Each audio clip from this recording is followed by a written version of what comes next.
नमस्कार दोस्तों। कहानियों की श्रृंखला में आज सुनेंगे लोकप्रिय कथाकार अलका प्रमोद जी की कहानी मानवता नहीं रोएगी। तो आइए सुनते हैं कहानी।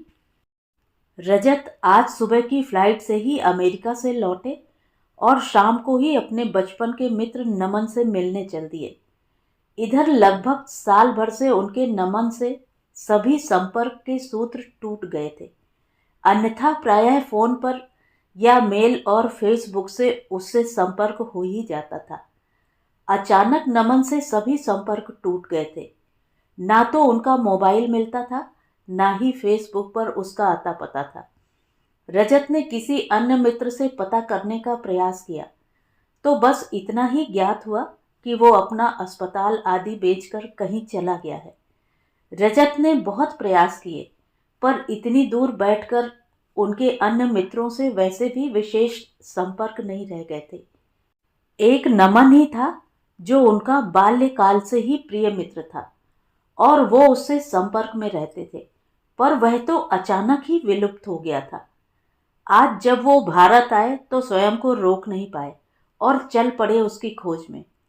रजत नमन द्वारा स्थापित अस्पताल आरोग्य चिकित्सालय के सामने खड़े थे। वहां अस्पताल तो था, उसका नाम भी वही था, पर उसके डॉक्टर की नाम पट्टिका पर नाम के स्थान पर किन्हीं डॉक्टर धवन के नाम की पट्टिका लटक रही थी, जो रजत की आंखों में शूल सी चुभी। उन्होंने द्वार के प्रहरी से पूछा, इसके मालिक डॉक्टर नमन कहाँ गए? ये अस्पताल तो उन्हीं का है। उसे प्रहरी ने निर्लिप्त भाव से उबे उबे कहा, यहाँ के मालिक तो डॉक्टर धवन हैं, पर पहले तो डॉक्टर नमन थे। रजत ने कहा, हमको नहीं पता, हम 6 महीने पहले आए हैं और तब से इन्हीं डॉक्टर साहब को जानते हैं, वही इसके मालिक हैं। रजत ने डॉक्टर धवन से मिलकर ही स्थिति जानना उचित समझा। उसने वहां बैठी रिसेप्शनिस्ट को अपना कार्ड देते हुए डॉक्टर धवन से मिलने की इच्छा जताई। रजत को डॉक्टर धवन से मिलने के लिए प्रतीक्षा में बैठने का एक एक क्षण भारी लग रहा था, पर विवशता थी।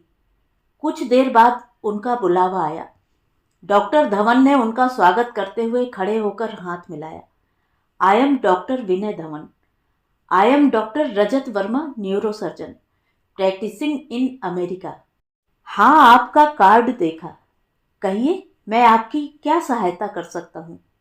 डॉक्टर धवन ने उन्हें प्रश्नवाचक दृष्टि से देखा तो रजत ने स्पष्ट किया कि वो नमन का मित्र है और लंबे समय से उसका कोई समाचार न होने के कारण वो उसका पता लगाने आया है। डॉक्टर धवन ने एक लंबी सांस लेते हुए कहा, देखिए डॉक्टर रजत, आप उनके मित्र हैं और मैं भी डॉक्टर होने के नाते उनसे सहानुभूति रखता हूँ, पर अब उनकी जो स्थिति है उसमें उनसे मिलकर आपको प्रसन्नता नहीं होगी। मतलब क्या हुआ नमन को? रजत का हृदय अनहोनी की आशंका से धड़क उठा। डॉक्टर धवन ने जो बताया उसने डॉक्टर रजत को झंझोड़ कर रख दिया। लगभग 1 वर्ष पूर्व यह अस्पताल डॉक्टर नमन श्रीधर का ही था और उनके यश का परचम गर्व से सिर ऊंचा किए लहरा रहा था। दूर दूर से मरीज उनका नाम सुनकर आते थे। उनके अस्पताल में इलाज के लिए नंबर मिलना भाग्य की बात होती थी।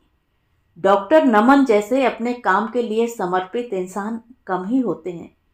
वह अपने जीवन का अधिकांश समय अस्पताल को ही देते थे। एक दिन एक लगभग 80-82 वर्ष के एक मरीज को लेकर कुछ लोग आए। डॉक्टर के सहयोगी डॉक्टर गुप्ता ने उनका निरीक्षण किया। जांच की तो पता चला कि उनकी किडनी खराब है, लीवर भी खराब है और स्थिति काफी नाजुक है।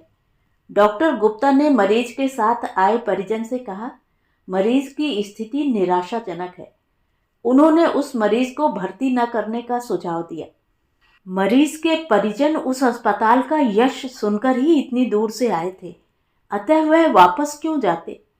किसी स्टाफ की राय पर वो डॉक्टर नमन से मिले। उनमें से एक ने डॉक्टर साहब से हाथ जोड़कर अनुरोध किया, डॉक्टर साहब, आपका नाम सुनकर ही हम दूर से आए हैं, अब हमें निराश न करें। हमें विश्वास है कि आपका हाथ लगेगा तो हमारे दद्दू ठीक हो जाएंगे। डॉक्टर नमन ने समझाया, देखिए, ऐसा नहीं है कि हम उनका इलाज करना नहीं चाहते, हमारा तो काम यही है। पर आपके मरीज की स्थिति गंभीर है। उनकी स्थिति और आयु देखते हुए उनका ठीक होना कठिन है। हमें विश्वास है डॉक्टर साहब, आपका हाथ लगेगा तो ठीक हो जाएंगे। डॉक्टर उनके अनुनय विनय को ठुकरा नहीं पाए और उन्होंने उनके इलाज के लिए सहमति दे दी। चरणदास को चिकित्सा के लिए अस्पताल में भर्ती कर लिया गया। डॉक्टर नमन ने अपनी पूरी योग्यता अनुभव का उपयोग करते हुए समर्पित भाव से चरणदास का इलाज प्रारंभ किया। मरीज के परिजनों का विश्वास पूर्णतया गलत नहीं था। डॉक्टर नमन की देखरेख में चरणदास की स्थिति में थोड़ा बहुत सुधार होने लगा। यद्यपि स्थिति अभी भी गंभीर ही थी, संकट टला नहीं था। कभी आशा की किरण चमक जाती तो कभी निराशा के बादल हावी हो जाते। लगभग 2 महीने ऐसे ही धूप छांव का खेल खेलते व्यतीत हो गए। रात का समय था। इमरजेंसी ड्यूटी पर डॉक्टर नमन अपने कक्ष में थे। रात की पाली में एक नर्स और वार्ड बॉय स्टूल पर बैठे ऊँघ रहे थे। शेष स्टाफ को सुबह आना था। उस काली रात की सुबह सूर्य उदित तो हुआ, पर आशा की किरण साथ नहीं थी। चरणदास की सांसें उखड़ने लगीं। जब तक डॉक्टर नमन के कक्ष में उन्हें सूचित किया गया और वह मरीज के बेड तक पहुंचे, उस मरीज की सांसें उससे अपना पल्ला निष्ठुरता से छुड़ाकर विलुप्त हो गई थीं।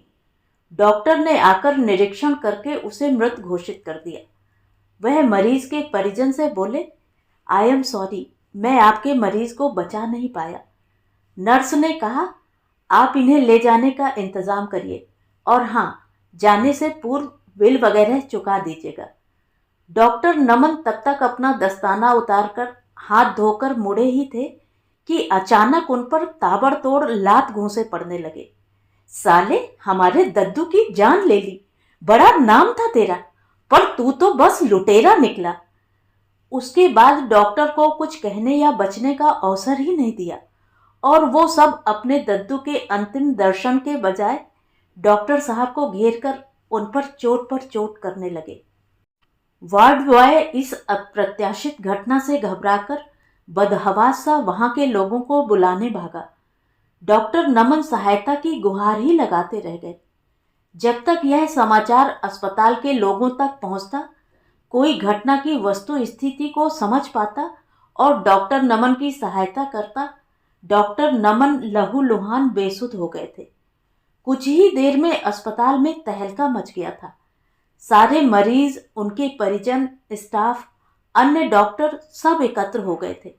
विचित्र अफरा तफरी मची थी, पर अफरा तफरी के मध्य उस मृत मरीज को उसके परिजन कब ले भागे, किसी ने ध्यान नहीं दिया। वो तो सब डॉक्टर नमन के उपचार में व्यस्त हो गए और चरणदास के परिजनों ने इसका भरपूर लाभ उठाया। कुछ देर में किसी की सूचना पर पुलिस आ गई। पूछताछ हुई, अंत में अपराधी पकड़े भी गए। उन पर मुकदमा चला। इधर डॉक्टर नमन की गंभीर स्थिति ने सभी को दुखी कर दिया था। लोग अपने अपने ढंग से उनके स्वस्थ होने की दुआ कर रहे थे। उधर आक्रमणकारियों के इस कदम पर शहर में चर्चा आम थी। कोई उन्हें कोस रहा था तो कोई आजकल के डॉक्टरों की व्यावसायिक भूमिका पर प्रश्न चिन्ह लगा रहा था। न जाने किस दबाव के चलते अपराधियों को सबूतों और गवाहों के अभाव में छोड़ दिया गया। सच तो यह था कि उनकी ऊंची पहुंच वाले संपर्कों के कारण जो थोड़े बहुत गवाह थे वह भी पीछे हट गए और साक्ष्यों को या तो मिटा दिया गया या अपर्याप्त माना गया। सारांश यह था कि प्रभावशाली सूत्रों के दबाव में न्याय का पलड़ा झुक गया और वो बरी हो गए। डॉक्टर धवन ने बताया, वो बरी होते या दंड के भागीदार होते, पर डॉक्टर जैसे अपने काम के प्रति समर्पित निर्दोष इंसान को न जाने किस दंड के विधान के तहत आजीवन दंड भुगतना पड़ा। क्यों, क्या हुआ नमन को? वो बच तो गए ना? रजत ने व्यग्र होते हुए पूछा। हाँ, बच तो गए, पर मात्र सांस लेने को यदि बचना कहते हैं तो वो बच गए हैं। वो कहाँ हैं? उसका कोई पता है तो बताइए, मैं उसका अच्छे से अच्छा इलाज कराऊंगा, रजत ने कहा। डॉक्टर धवन ने कहा, डॉक्टर रजत, मैं आपकी भावना का सम्मान करता हूँ। ऐसा नहीं है कि किसी को उनकी चिंता नहीं है। उनके पूरे स्टाफ ने, उनकी पत्नी ने और परिवार ने अपनी पूरी क्षमता भर उनकी चिकित्सा कराने का प्रयास किया। पर आप तो जानते हैं कि डॉक्टर भी इंसान होता है और उसकी क्षमता की भी एक सीमा होती है। डॉक्टर नमन को ऐसी जगह चोट लगी कि उनका स्नायु तंत्र डिस्टर्ब हो गया। अब वो ना तो बोल सकते हैं न चल सकते हैं, बस बिस्तर पर पड़े रहते हैं। कोई आत्मीय उनके निकट जाता है तो उनकी आंखों से बहते अश्रु उनके विषाद की कहानी कहते हैं। अब यह अस्पताल आपने ले लिया है? रजत ने पूछा। हाँ, किसी न किसी को तो इसे लेना ही था। मुझे इतना प्रसिद्ध स्थापित अस्पताल मिल गया तो मैंने इसे ले लिया, डॉक्टर धवन ने कहा। डॉक्टर, काश अगर वो लोग जिन्होंने डॉक्टर नमन का यह हाल किया वो समझ जाते कि डॉक्टर नमन का कोई दोष नहीं, उनके मरीज का इलाज अब संभव नहीं था, रजत ने कहा। डॉक्टर, ऐसा नहीं है कि वो जानते नहीं थे कि उनका मरीज अब कुछ दिनों का मेहमान है। डॉक्टर नमन ने तो उन्हें पहले ही बता दिया था। उन्होंने अनुनय विनय करके ही अपने दद्दू को भर्ती कराया था। फिर उन्होंने ऐसा क्यों किया? डॉक्टर धवन ने कहा। सुनने में अविश्वसनीय लगता है, पर जो मैंने सुना वो यह था कि 2 महीने भर्ती रहने पर उस मरीज के अस्पताल में रहने की फीस, इलाज का व्यय आदि मिलाकर लाखों का बिल बना था और वह बिल देना न पड़े इसलिए उसके परिजनों ने उल्टा चोर कोतवाल को डांटे वाली कहावत पर अमल किया था और डॉक्टर को ही दोषी सिद्ध कर दबाव बनाया था। पर इसके लिए उनकी जान से खेलने की क्या आवश्यकता थी? डॉक्टर रजत ने आवेश में कहा। संभवतः उन्होंने मारपीट करने की सोची होगी, पर जब शोर मचने पर डॉक्टर की सहायता के लिए लोग आ गए और उन पर भी चोट पड़ने लगी तो आवेश में उन्होंने डॉक्टर को अधिक ही मार दिया होगा। रजत ने डॉक्टर धवन से नमन का पता लिया और उनसे मिलने उनके घर गए। अपने बचपन के मित्र का यह हाल देखकर उनकी आंखें भीगने से बच न पाईं। उसने निश्चय कर लिया कि जब तक अपराधी को दंड नहीं मिलता वो धरती आसमान एक कर देंगे। रजत ने तय किया कि डॉक्टरों की एक सभा बुलाएंगे और वो निर्णय लेंगे कि आगे से किसी भी गंभीर मरीज का इलाज नहीं करेंगे और फीस पहले ही जमा करवा लेंगे। उन्होंने शहर के सभी डॉक्टरों से संपर्क करना प्रारंभ कर दिया। नमन ये सब देखकर बेचैन था, पर वह कुछ कह नहीं पा रहा था। एक दिन नमन ने इशारे से रजत से कुछ कहा। रजत कुछ समझ नहीं पा रहा था। तब नमन ने रजत की हथेली पर अपने कांपते हाथों से लिखा, भारती। पहले तो रजत कुछ समझा नहीं, फिर अचानक उसके मस्तिष्क में अतीत कौंध गया, जब वह और रजत स्कूल में पढ़ते थे और उनके पाठ्यक्रम में एक कहानी, डाकू खड़क सिंह और बाबा भारती की कहानी, जिस पर वह प्रायः बहस करते, जिसमें बाबा भारती ने डाकू से कहा था कि उसने उन्हें धोखा दिया, यह बात वह किसी से न बताए, नहीं तो कोई किसी की सहायता नहीं करेगा। इस कहानी पर रजत और नमन की सदा ही असहमति होती थी। नमन के अनुसार बाबा का विचार बिल्कुल सही था, क्योंकि यदि लोगों को पता चल गया कि किस प्रकार बाबा ने उस डाकू की मानवता के नाते उस पर विश्वास कर उसकी सहायता की और उस डाकू ने उनके विश्वास का गला घोंटकर उन्हें धोखा दिया, यह बात प्रचारित होने से लोग इंसान की सहायता करना छोड़ देंगे। पर रजत का सोचना था कि बाबा का विचार अव्यवहारिक था।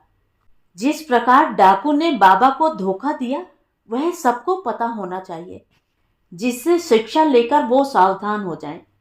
रजत समझ गए कि नमन क्या कहना चाहते हैं। वह भावुक हो गए। उनका यार नमन अभी भी वैसा ही है, बिल्कुल नहीं बदला। अपना जीवन नष्ट करके भी उसके विचार, उसकी आस्था नहीं बदले। सच में वो महान है। आज रजत निश्चय नहीं कर पा रहे थे कि अब उनका अगला कदम क्या होना चाहिए। निश्चय ही इस प्रकार की घटनाओं को रोकना होगा। अपराधी को सजा दिलाने का प्रयास भी करना होगा। पर आज पहली बार उसे रजत के विचारों से सहमत होने का मन कर रहा था, क्योंकि उसका अंतर्मन भी यही कह रहा था कि डॉक्टर गंभीर मरीजों का इलाज करना छोड़ देंगे, तब क्या सिसकती मानवता का रुदन कोई रोक पाएगा।